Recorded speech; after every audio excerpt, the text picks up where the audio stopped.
Hi viewers, this is मेरे बाहा Imran and you are watching my YouTube channel. Viewers, इस पर चैनल को सब्सक्राइब कीजिए, वीडियो को लाइक कीजिए, शेयर कीजिए और बेल आइकन ऑन करना मत भूलिएगा। आज हम दो टॉपिक्स पर जो है वो आज गुफ्तगू करेंगे और इसलिए हमने इनवाइट किया मुजफ्फर भाई को। मुजफ्फर भाई, आपके वक्त का बहुत शुक्रिया कि आपने हमारे व्यूअर्स के लिए टाइम निकाला। जी, बहुत शुक्रिया रिबा, आपने इनवाइट किया। Thank you very much. और आपके तमाम जो दर्शक हैं, देखने वाले हैं, उनको भी बहुत बहुत नमस्कार, अस्सलाम वालेकुम, सत श्री अकाल और गुड। इस वक्त तो रात का टाइम है, लिहाजा ये वीडियो तो सुबह आप अपलोड करेंगी तो गुड मॉर्निंग। सही हो गया, गुड मॉर्निंग। वाकई ये सुबह अपलोड होगी तो गुड मॉर्निंग सबको। और आज हम जिस टॉपिक पे बात करने जा रहे हैं, बहुत दुख के साथ इस टॉपिक को का आगाज़ हम कर रहे हैं। वो इसलिए कि एक तो हमास के जो चीफ हैं, उनको कत्ल कर दिया गया। इस पर आज हम डिस्कस करेंगे और इसके साथ साथ पाकिस्तान और चाइना के रिलेशन पर बात करेंगे कि आखिर एक पाकिस्तानी इंडिविजुअल अब चाइना को, यानी कि 2024 में चाइना की दोस्ती को कैसे देख रहे हैं और रिलेशन किस तरह जो है वो 2024 में सी पैक कहाँ पर है, या जितने भी हमारे दरमियान इंटरेस्ट थे वो कहाँ तक पहुँचे, कितने प्रोजेक्ट्स क्या क्या चल रहे हैं, सब जानने की कोशिश करेंगे। तो मुजफ्फर भाई, हम आगाज़ करते हैं कि हमास के जो चीफ को का जो कत्ल किया गया, इस पर आपकी क्या ओपिनियन है? देखिए, एज ए अगर पाकिस्तानी बात की जाए तो एक अफसोसनाक वाक़या है। गमज़दा हैं हम इसको लेके। लेकिन इसकी आगाज़ देखें, पिछले साल 7 अक्टूबर को जो हमास की तरफ से आगाज़ किया गया था, जो अटैक किया गया था इसराइल के ऊपर, उसका ये अंजाम अब हमने देखा है कि ये अंजाम हुआ है कि इसका एक बहुत ही खौफनाक जंग इस दौरान में हुई है। उस जंग के अंदर हज़ारों लोग जो हैं वो मारे गए हैं। और उसके बाद में अब जो जिस तरीके से इनका जो कत्ल हुआ है ईरान के अंदर, तो ये एक अफसोसनाक है। लेकिन इसकी मुहर्रकात को देखना हमें पड़ेगा कि क्यों इस तरह के वाक़यात हुए हैं, क्यों ये सारी चीज़ें होती हैं कि जब आप किसी के ऊपर हमला करेंगे, किसी के ऊपर अटैक करेंगे, तो आप क्या समझते हैं कि वो चुप करके बैठा रहेगा? जब हमास ने अटैक किया था इसराइल के ऊपर, तो मैंने उस वक़्त ही एक प्रोग्राम के अंदर कह दिया था कि ये बहुत बड़ी गलती की है कि अब ये जो इज़राइल है, जो उसका भरपूर जवाब देगा। और उसने जवाब दिया, और जवाब दिया ऐसा दिया कि वो अब हम देख रहे हैं कि हम उस पे भी गमज़दा हैं कि जो हमारे भाई बहनें, बच्चे वहाँ पर शहीद हो रहे हैं। लेकिन आगाज़ किसने किया, उस चीज़ को देखना चाहिए। और उसको मुझे बहुत अफ़सोस के साथ कहना पड़ रहा है कि बहुत सारे पाकिस्तानी उस चीज़ को बिल्कुल नज़रअंदाज कर देते हैं और उस चीज़ को नहीं देखते कि ये चीज़ जो है शुरू किसने की थी। बहरहाल ये जो कल वाक़या हुआ है रात को, ये पता था सबको कि जी एक इवेंट हो रहा है। जो पाकिस्तान के भी जो नायब वज़ीर आज़म हैं इसहाक़ डार, वो भी वहाँ पर मौजूद थे। दुनिया के बड़े-बड़े रहनुमा जो है वहाँ पर मौजूद थे। तो ख़ास तौर पर इस्माइल हानिया एक ऐसी शख्सियत थी कि जिसको ख़तरा था कि उसके ऊपर इज़राइल की तरफ से अटैक ना हो जाए, क्योंकि इज़राइल ऑलरेडी ईरान के अंदर मुख्तलिफ़ जगहों पर टारगेटेड जो है ऑपरेशन कर चुका है। उससे पहले एक न्यूक्लियर जो उनका पॉइंट था, उसके ऊपर भी अटैक हुआ। उसके अलावा भी हमने देखा कि मुख्तलिफ़ जगहों पे हुआ। अभी लास्ट जो उनके जो प्रेसिडेंट थे, उनके जिनका हेलीकॉप्टर क्रैश हुआ था, उसके बारे में भी कुछ लोग तो यही ख्याल कर रहे हैं कि जी उनके ऊपर भी जो अटैक है वो इज़राइल की तरफ से किया गया। तो ये एक सिक्योरिटी लैब, मैं इसको बोलूँगा कि इस तरीके से एक सिक्योरिटी लैब था कि जिसकी वजह से इज़राइल की इंटेलिजेंस इतनी स्ट्रॉन्ग थी कि उसने बिल्कुल उनकी जगह को निशानदही करके और अपने मिसाइल के थ्रू जिस तरीके से उनको मारा है।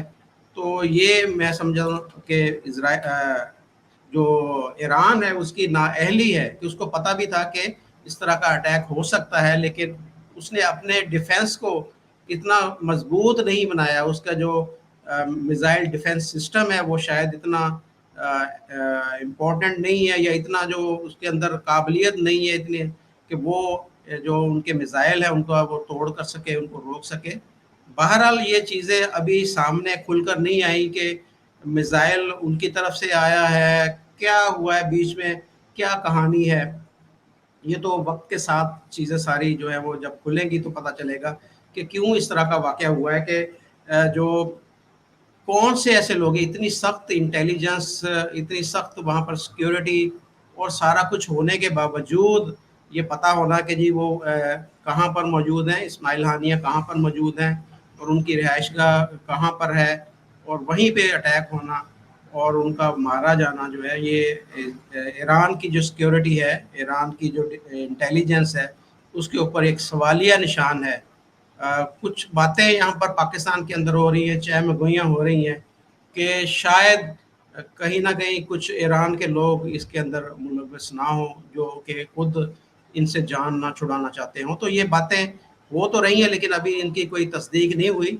वक्त के साथ ये चीज़ें जो है वो पता चल जाएगी कि ये इसके पीछे कौन है। अब आगे जो मेन चीज़ ये है कि इसके ऊपर रिएक्शन क्या होगा, कि ईरान इसके ऊपर कोई स्ट्रॉन्ग रिएक्शन दिखाता है, इजराइल के ऊपर दोबारा से वो हमला करने की कोशिश करता है, और हमास की तरफ से कुछ ज़्यादा सख्त किस्म के हमले इजराइल के ऊपर आगे देखने को मिल सकते हैं। ये सारी चीज़ें जो हैं वो वक्त के साथ पता चलेगा। अभी हमने देखा कि जो पासदारान इस्लाम हैं, उसके जो सुप्रीम लीडर है ईरान के अंदर, उन्होंने भी जो है वो ऐलान किया है कि इसके नतायज जो है वो इजराइल को भुगतने पड़ेंगे, और हिजबुल्लाह और जो हमास है उनकी तरफ से भी जो है वो सख्त किस्म के बयानात आ रहे हैं। वो ये कह रहे हैं कि हम अपने लीडर का बदला लेंगे। तो बहरहाल ये आगे हालात कुछ ज़्यादा ख़राब होते नज़र आ रहे हैं। अभी हमने देखा कि पिछले हफ्ते के अंदर जो हिजबुल्लाह की तरफ से अटैक किया गया गोलान की पहाड़ियों के ऊपर,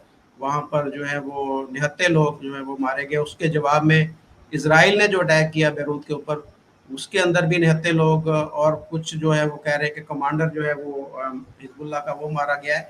12 ये चीज़ें बढ़ती जा रही हैं। पहले ये गज़ा और इसराइल का था, अब इसके अंदर ईरान भी इन्वॉल्व हो गया, इसके अंदर लेबनान भी इन्वॉल्व हो गया, कल को तुर्की भी इस तरह की कोई हरकत कर देता है, या और जो मिडिल ईस्ट से कोई मुल्क जो है वो भी इसमें शामिल हो जाता है। तो ये जंग जो है ना वो फैल जाएगी, और फैलते फैलते इसके असरात जो है वो दूर तक जाएंगे, और मुझे खतरा है कि ये कहीं तीसरी आलमी जंग जो है वो इसकी वजह से ना चिढ़ जाए।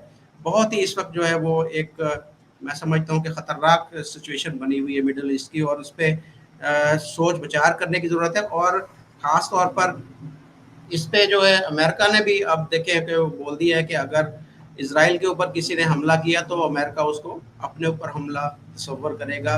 उधर से चाइना और रशिया की तरफ से भी सख्त बयानात आ रहे हैं। तो बहरहाल ये एक खिचड़ी सी पकी हुई है, बनी हुई है, कि देखें अब कल को क्या होता है। इसके ऊपर अब एक दो दिन में जो चीज़ें जो है ना वो क्लियर होना शुरू हो जाएंगी, क्लियर होंगे, और फिर ये हालात पता चल सकेंगे कि क्या होने जा रहा है। लेकिन वाकई मुज़फ़्फ़र भाई, अभी आगे आने वाला टाइम जो है वो, या जो हालात नज़र आ रहे हैं इस जंग के, वो और ख़राब होते हुए नज़र आ रहे हैं। बाकी हम उम्मीद ही कर सकते हैं कि चीज़ों को बेहतर किया जा सके, और हमें चाहिए कि हम ऑब्वियसली, हम पे अभी बहुत सारे प्रेशर है, हम तो किसी चीज़ पे भी नहीं बोल सकते हैं और अपना कोई स्टांस भी नहीं रख सकते इस टाइम। और हमें चाहिए कि अपने एंड पे कहीं ना कहीं कोशिश करें कि पीस पैदा हो सके। अब बात हम करते हैं चाइना पर। तो मुज़फ़्फ़र भाई, आप क्या समझते हैं, सी पैक का प्रोजेक्ट लेकर पाकिस्तान और चाइना के रिलेशन को आप कैसे देख रहे हैं? जितने प्रोजेक्ट्स इनके दरमियान चल रहे थे, या अब चल रहे हैं, या जो बंद भी हो गए, जो अभी आने वाले टाइम में और स्टार्ट भी हो सकते हैं, या ट्रेड जो हो रही थी, क्या सारा कुछ कैसे आप देख रहे हैं पाकिस्तानी आंख से? देखिए पाकिस्तान और चाइना के रिलेशन जो है ना वो वन साइडेड रिलेशन है, कि पाकिस्तान कहता है जी कि चाइना मेरा महबूब मुल्क है, हमें चाइना से बहुत प्यार है, जबकि चाइना को हमसे प्यार नहीं है, वो चाइना को अपने पैसे से प्यार है।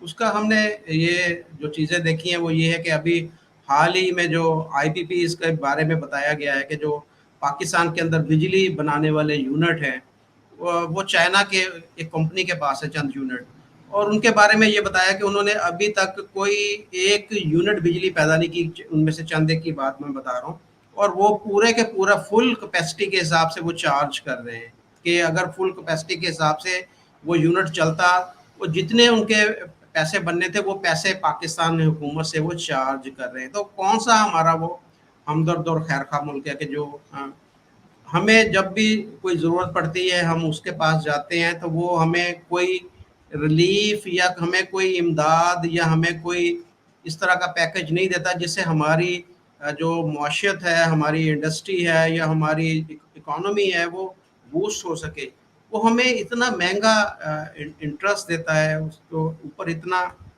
लोन इंटरेस्ट होता है जो हमें वो लोन देता है कि वो हम पे नहीं कर पाते। अब देखें वो इंटरेस्ट के ऊपर इंटरेस्ट, इंटरेस्ट के ऊपर इंटरेस्ट, वो बढ़ता बढ़ता बढ़ता इतना हो चुका है कि अब पाकिस्तान उसको रूल ओवर करवाने के लिए भी हमारे जो फाइनेंस मिनिस्टर हैं वो पिछले कुछ हफ्ते, एक दो हफ्ते पहले वहाँ पर थे और उनसे रिक्वेस्ट की है कि हमारे पास अब इतने पैसे नहीं बचे कि हम आपको जो है वो कुछ पैसे दे सके, तो आप हमारा जो ये लोन है इसकी जो किस्तें हैं उसको 8-10 सालों के लिए और मजीद एक्सटेंड कर दें, आगे बढ़ा दें।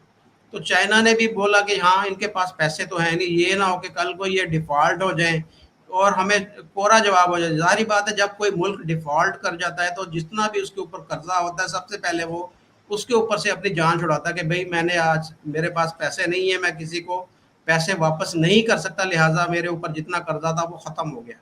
तो ये जो IMF है या वर्ल्ड बैंक है या चाइना है, ये पाकिस्तान को मरने नहीं देते, सिसका सिसका के मार रहे हैं।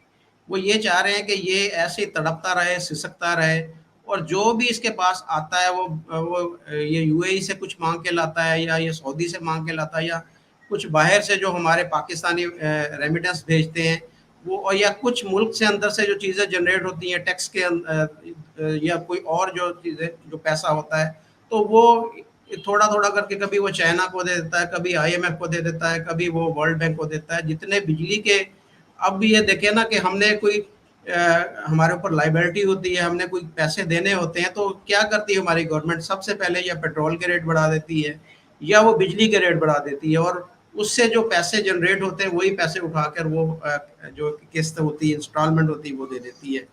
प्लानिंग नहीं है कि प्लानिंग क्या है। आपने CPEC की बात की कि पाकिस्तान के अंदर जो CPEC है, ये हमारे यहाँ पर बड़े दावे किए जाते थे कि ये जो गेम चेंजर होगा इस खित्ते के अंदर, जो है पाकिस्तान एक बहुत बड़ा जो है एक इकोनॉमिक टाइगर बन के उभरेगा। लेकिन क्या हुआ, वो CPEC वो एक रोड तो बन गई, वहाँ से लेकर चाइना से लेकर गवादर तक रोड तो बन गई, लेकिन उसका पाकिस्तान को फ़ायदा क्या हुआ कि उस पे ऊपर जो टूल है सिर्फ वो पाकिस्तान को मिलता है, बाकी पाकिस्तान को क्या फ़ायदा हुआ। हमारे जो इकोनॉमिक जोन बने थे, जैसे फैसलाबाद के अंदर बना है, मुल्तान के अंदर बना है, बहावलपुर के अंदर बना है या और भी शहरों के अंदर बना है, कितनी इंडस्ट्री लगी यहाँ पर, 2-3-4 यूनिट ज़रूर लगे फैसलाबाद के अंदर, लेकिन वो बंद हो गए।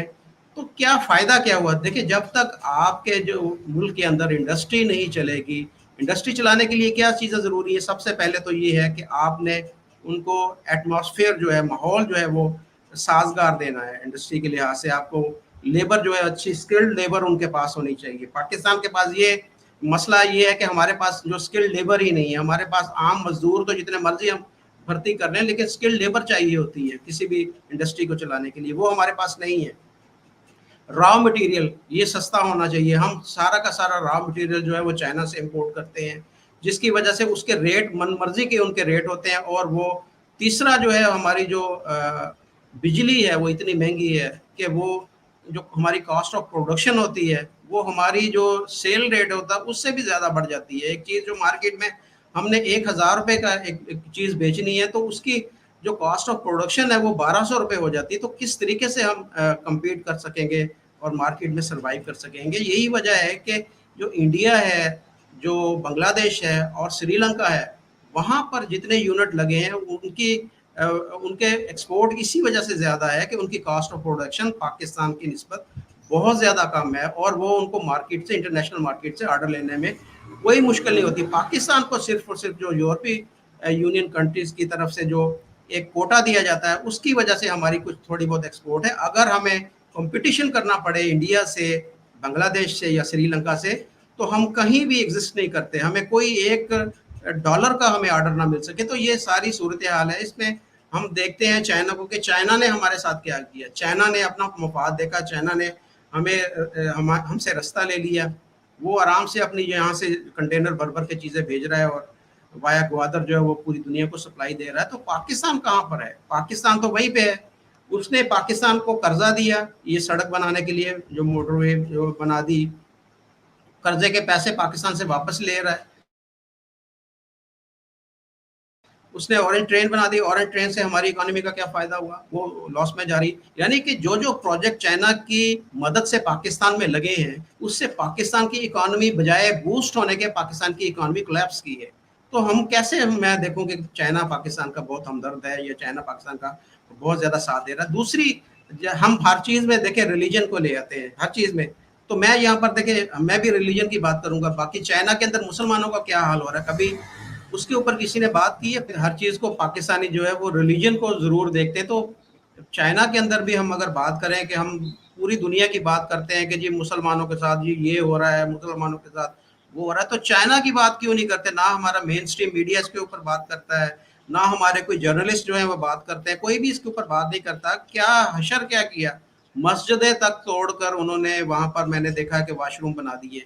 ایک جو ہے انہوں نے جو مسجد توڑ کے اس کے اندر جو ہے بعد میں ڈانسنگ کلب بنا دیا, اور باقی جو مسجدیں بچی ہیں وہ کہہ رہے ہیں کہ جی آپ ہماری مرضی کے حساب سے یہ ڈیزائن بنائیں. ایک جو مسجد کے اندر ایک محراب اور ایک ممبر ہوتا ہے, کہتے ہیں کہ جی وہ نہیں بننا, وہ اپنے حساب سے اپنے ڈیزائن کے حساب سے کہہ رہے ہیں جی آپ مسجد کی شکل اس طرح کی کریں.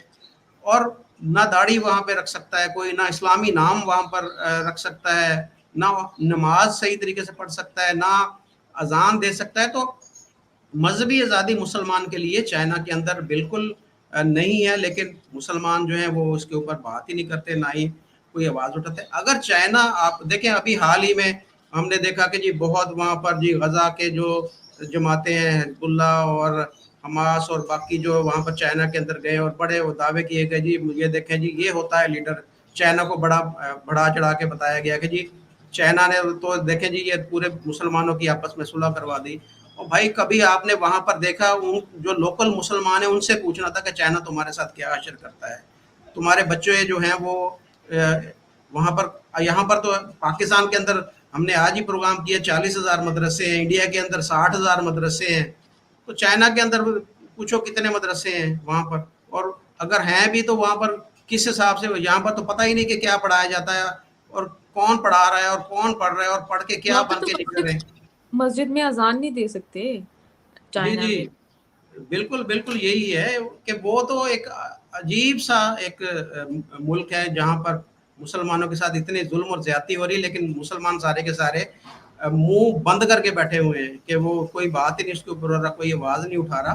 تو یہ دوستی میں اس کو ہم بولتے ہیں نا جی, وہ ایک پاکستانی جو بھی ہوتا ہے کہ وہ جی چائنا کے ہماری جو دوستی ہے وہ تو ایسے ہے کہ جیسے ہمالیہ پہاڑ ہے, ہمالیہ سے اونچی ہے, شہد سے میٹھی ہے, اور پتہ نہیں کس سے گہری ہے. کوئی ایسی بات نہیں ہے, وہ مفاد کی یاری ہے, یاری بھی نہیں ہے, پاکستان کی طرف سے یاری ہے اور ان کی طرف سے انکاری ہے. اور یہ جلد ہی پاکستان جو اس حالت میں پہنچا ہے اس میں مین جو ذمہ دار ہے وہ چائنا ہی ہے, اور پاکستانیوں کو اس کا احساس نہیں ہو رہا. یہ احساس تب ہوگا جب ہمارے پلے کچھ نہیں رہنا, تو اس سے پہلے ہی ہمیں جو ہے نا وہ ایسے جو دوست ہیں جو خود غرض قسم کے دوست ہیں ان سے دور رہنا چاہیے.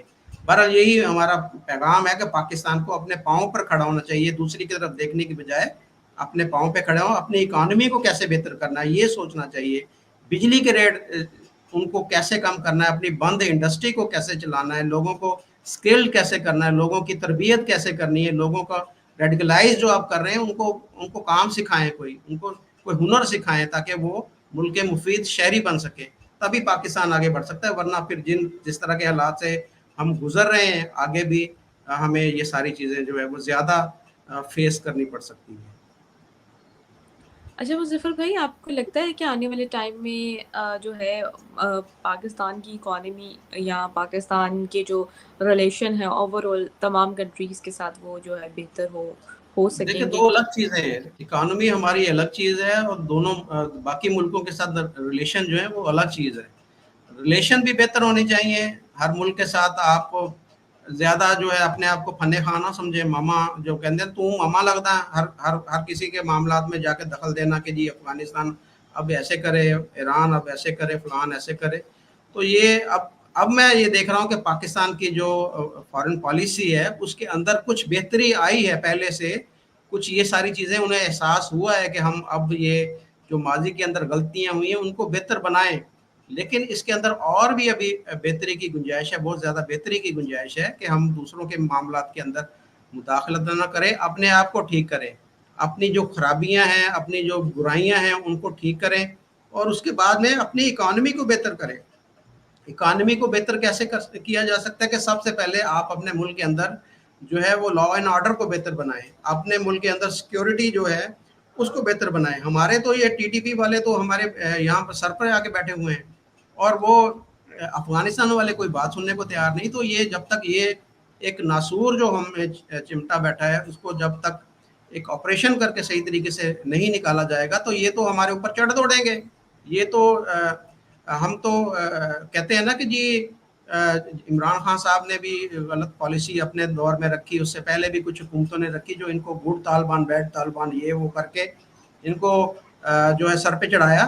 تو اب ان کو سر سے اتارنے کا وقت آ گیا ہے، تبھی یہ حالات پاکستان کے جو سیکیورٹی کی جب تک ٹھیک نہیں ہوگی۔ اب باہر سے کوئی انویسٹمنٹ کیسے لے کے آئے، اسے ڈر ہی ہوگا کہ میں جہاں پر بھی جاؤں گا۔ ابھی حال میں پاکستان کے اندر آپ نے دیکھا ہوگا کہ نیکسٹ کولا جو کمپنی ہے اس کے آنر کو اغوا کر لیا گیا اور پتہ نہیں کتنے کروڑ روپے اس سے تاوان لے کے اس کو چھوڑا گیا۔ جب اس طرح کی خبریں باہر نکلتی ہیں، دوسرے ملکوں میں جاتی ہیں، تو کون آئے گا، کون آ کے یہاں پہ انڈسٹری لگائے گا؟ اس کو یہی خطرہ ہوگا کہ میں باہر نکلوں گا تو مجھے پکڑ لیا جائے گا، اغوا کر لیا جائے گا۔ تو یہ ساری چیزوں کو جب بہتر کریں گے، ایک اعتماد کی فضا پوری دنیا کے اندر بحال ہوگی، اور پوری دنیا سے کوئی بھی جب پاکستان ابھی 126 ملکوں کا ہم نے بولا کہ جی وہ آئیں ہمارے ملک میں فری ویزا، کوئی نہیں، کون آئے گا؟ ہر بندے کو اپنی جان پیاری ہے، ہر بندے کو اپنی جو مال پیارا ہے۔ تو جان و مال کی اگر حفاظت نہیں ہم کر پائیں گے تو کون آئے گا؟ تو سب سے پہلے ہمیں اپنے لوگوں کی سیکیورٹی کا، اپنے ملک کی سیکیورٹی بہتر بنانے کی ضرورت ہے، تبھی اس ملک کے اندر انویسٹمنٹ بھی آئے گی، یہاں کی اکانومی بھی بہتر ہوگی۔ پھر ہم بولیں گے کہ جی آئیں، جی محمد بن سلمان سے بولیں گے جی آپ آئیں پاکستان کے اندر، آپ انڈسٹری لگائیں، یو اے ای سے بولیں گے، ہم کسی اور ملکوں سے بولیں گے، تبھی پہلے تو اپنی بند انڈسٹری تو چلا لیں، ان کو تو چلا لیں، پھر بعد کی بات ہے کہ باہر سے کوئی انویسٹمنٹ آئے گی۔ تو یہ سارے مسائل جب تک حل نہیں ہوتے تو پاکستان کے نہ تو اکانومی بہتر ہو سکتی ہے اور نہ ہی ہماری جو فارن پالیسی ہے اس کے اندر کوئی مجھے تبدیلی ہوتی ہوئی نظر آتی ہے۔ صحیح ہو گیا مظفر بھائی، آپ کے وقت کا بہت شکریہ کہ آپ نے ہمارے ویورز کے لیے ٹائم نکالا، اور ویورز ہمارے چینل کو بھی سبسکرائب کیجیے گا، اپنی رائے کا اظہار نیچے کمنٹ سیکشن میں لازمی دیجیے گا۔ Thank you so much. Thank you.